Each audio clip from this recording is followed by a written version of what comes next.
The Amasa Nebula shimmered like a cosmic mirage against the backdrop of deep space-pale violet tendrils of ionized gas weaving through clusters of distant stars. To any passing Imperial survey ship, it was nothing more than a picturesque anomaly, a region of low strategic interest. But to Commander Arya Valen, it was the heart of humanity's greatest secret, the Silent Forge. Arya stood on the observation deck of USS Sentinel, her uniform crisp and unadorned save for the pale blue insignia of the United Earth Coalition. The bulkhead's transparent alloy window curved overhead, giving her a panoramic view of the construction yard hidden within the gas giant Viridian's magnetic resonance. There, in absolute secrecy, massive sections of 3 Leviathan-class dreadnoughts floated in tow, while orbital cranes slung asteroid-mined alloys like turning wheels of fate. "Commander," Lieutenant Kale Dar's voice crackled through her earpiece. "We have a situation." Arya didn't turn. "Go ahead." Hydrosweep scans are picking up faint rhythmic gravimetric pulses. They mimic our cloaking field modulations, but at a much lower frequency. Her heart tightened. The Empire's gravimetric arrays were renowned for their sensitivity. These pulses meant someone was probing. How long until they can triangulate? Our position? Estimation: 36 hours at current scan patterns. She closed her eyes briefly. 36 hours to evacuate if they move fast. But the Silent Forge wasn't designed for quick abandonment. Billions of tons of ship components, half-built hulls, and specialized machinery filled every hangar. A complete scuttling would take weeks. Arya's gaze drifted to the massive warship hulls, baptized only with alphanumeric designations: UECO-1, -3, -7. 10 in all. Each was a self-contained, planet-sized fortress, outfitted with graviton projectors, quantum torpedo banks, and hangars for thousands of fighter drones. After decades of diplomatic appeasement and treaty compliance, humanity had finally built a fleet capable of standing toe-to-toe with the Empire. A soft chime sounded. Her executive officer, Commander Ria Montero, stepped forward, clasping a datapad. "Admiral Chun is requesting a status briefing in 10 minutes. He's concerned about potential data leaks. We may have a mole." "Understood." Arya's jaw tightened. "Send him the preliminary scan data and reserve an armory escort." "For the meeting," Ria inclined her head. "Right away, Commander." Alone again, Arya allowed herself a moment of reflection. She had joined the project 10 years ago, fresh from the academy and horrified by the Empire's expansionism. First came the blockade of Beetle 3, then the silent takeover of the Andari colonies. Each act chipped away at human sovereignty until only a handful of fringe wolves remained free. The Silent Forge was humanity's answer, not open confrontation, but preparation in the shadows. She remembered her first glimpse of the shipyard, a cavernous, hollowed-out core inside Viridian, thousands of kilometers across, its interior lit by artificial suns. Engineers were still wiring together the first warp capacitor ring. At the time, it looked less like a warship and more like a ghost ship waiting for a captain that didn't know it existed. Her reverie shattered as Kale's voice returned. "Commander, I'm picking up encrypted bursts, likely a Securicom line. It's coded in the Coalition's original wartime cipher."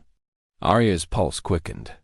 If someone on Viridian's surface was sending encoded messages, it could be an insider alerting the Empire. "Trace it," she ordered, "and lock down communications with the yard. No messages in or out without my authorization." "Aye, Commander." Arya pivoted to face the deck's central console. She tapped several controls, watching as holographic schematics of the orbital docks materialized in mid-air. One by one, the 10 war stars illuminated, spindly legs for atmospheric entry, wrist-mounted plasma cutters for boarding actions, and broad dorsal spines bristling with antimatter torpedoes. "Lieutenant Dara," she said more softly, "prepare Gauntlet, our cloaked escort cruiser. Load the boarding teams and plasma charges.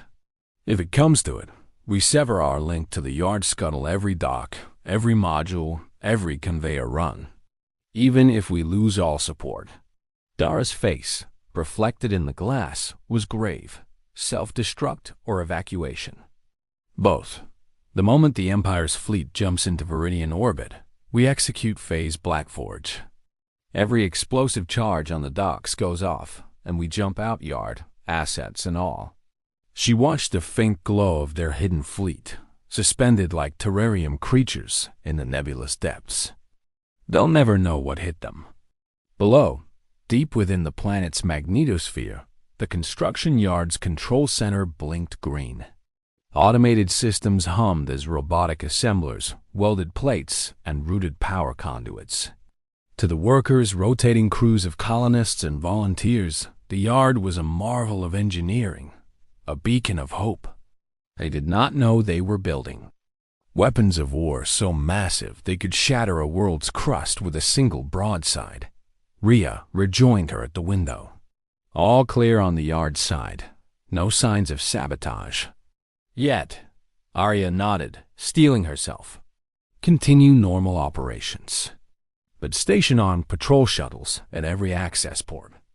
If any of the civilian contractors go missing or behave oddly, they're to be brought here for questioning. As the two officers stood in tense silence, the Umasa Nebula pulsed faintly, as if in acknowledgement. In its depths lay the seed of humanity's defiance, a silent promise of retribution. And though the Empire's sensors had never caught a whisper of it, soon the galaxy would tremble at the revelation that humanity had built its greatest weapons in the open shadows of space.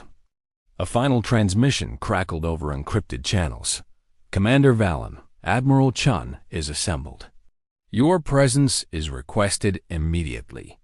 Arya drew a breath, squared her shoulders, and walked away from the window.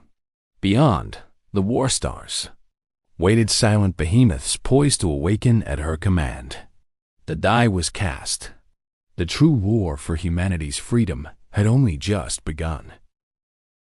The corridors of Warstar Hercules thrummed with anticipation as the 10 planet-sized vessels slipped free of the gas giant's shadow. Fluorescent panels cast long, wavering reflections on armor boots and flight suit visors. Crewmen and women ferried ordnance and power cells down illuminated passageways. Engineers monitored exotic reactors generating the graviton fields that would keep these colossal hulls aloft. Everywhere, whispers of "today we change history" passed like static over secure com-dash channels. In the Grand Strategy Chamber, Commander Arya Valen stood beneath a towering holoprojector that bathed the room in flickering blue light. Around her, Admirals Chun, Saris, and Montero consulted holocharts of the Orion sector. The Void Rift lay 7 light hours ahead, a turbulent tangle of subspace currents that rendered all known sensors worthless. Beyond it, the Empire's home fleet lay anchored at Tycho's gate, unsuspecting. "Hyperion Protocol in 3, 2, 1, Admiral Chun intoned. A surge of static. Then the projections dissolved and reformed as ghostly outlines of the war stars converging into a perfect 10-point phalanx. "We enter the rift in 5 minutes. Helm, initiate cascade drive at quarter power to bleed hour. Trail from Imperial grav arrays." A hush fell. Even veteran officers felt their hearts pound as the hull groaned under the strain of temporal compression. "Aye," replied the helmsman, voice taut. "Punching us in." Outside the viewports, space itself seemed to stretch and blur. The swirling eddies of the rift coalesced into a roiling funnel of violet and obsidian. Suddenly, the stars snapped into pinpricks of light, then exploded into streaks as Hercules and her sister ships dove into the unknown. Moments later, alarms blared. Multiple contacts emerging from behind the rift, reported Lieutenant Dara from Tactical His Knuckles. "White, Imperial Praetor battleships and a squadron of Seraph-class cruisers. They're vectored for intercept. Arya's calm mass shattered. Status of the fighter wings? Ready to launch, man. All 10 carriers at full complement. 4,000 drones total. Do it. She turned to Admiral Saris. Deploy Squadrons Alpha through Delta to disable their shield pylons. Once those fall, the War Stars hit with plasma storm volleys. Chun, target their flagship Imperial Glory. The hangar bays roared to life. Hatches slid open like waking Leviathan jaws. From each War Star, sleek pods darted outward, wings of black armored fighters streaking toward the Imperial line. Their electromagnetic disruptors pulsed, seeking the Glory's towering shield generators. In near real time, sensor data streamed. Back to the bridge. Alpha Wing down to 3 ships. 2 Seraphs got pass point defense, Dara warned. But they've knocked out Shield Ring 1 and 2. A ripple of triumph swept the chamber. All ships, fire on my mark, Arya ordered. One by one, the War Star's spine-mounted cannon arrays flared, a symphony of superheated beams lancing through the void. The Imperial fleet shuddered as shields collapsed and hulls half-melted in seconds. Space around them blossomed with fiery fragments. On the bridge of Warstar Eris, Engineer Commander Liao watched molten debris drift past their observation port. The Empire underestimated us, she murmured, voice thick with awe. They never dreamed we'd build 10 planet-sized battleships in secret. Back aboard Hercules, Arya allowed herself the first genuine smile in weeks. All units stand by for boarding operations. Capture their command cruisers, seize their cumcores. She flicked a toggle.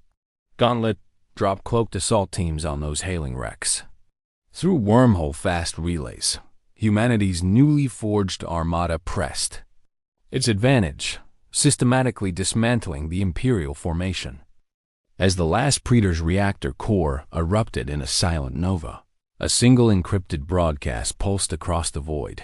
Emperor's personal envoy begging for ceasefire. Arya's gaze drifted to the shattered fleet. Before her, 10 silent giants adrift, amid the wreckage of a once unstoppable armada. Send this to every system under Imperial yoke, she said, voice low and unwavering. Let them know the age of tyranny is over, and that humanity's warships rose from the shadows. The signal beamed out on all frequencies. Behold the price of underestimating us. Join humanity, or stand aside. As the transmission faded into the expanding void, the War Stars powered down their weapons banks. In the eerie calm that followed, a new chapter in galactic history began, one written not by imperial decree, but by the secret fury of a society determined to survive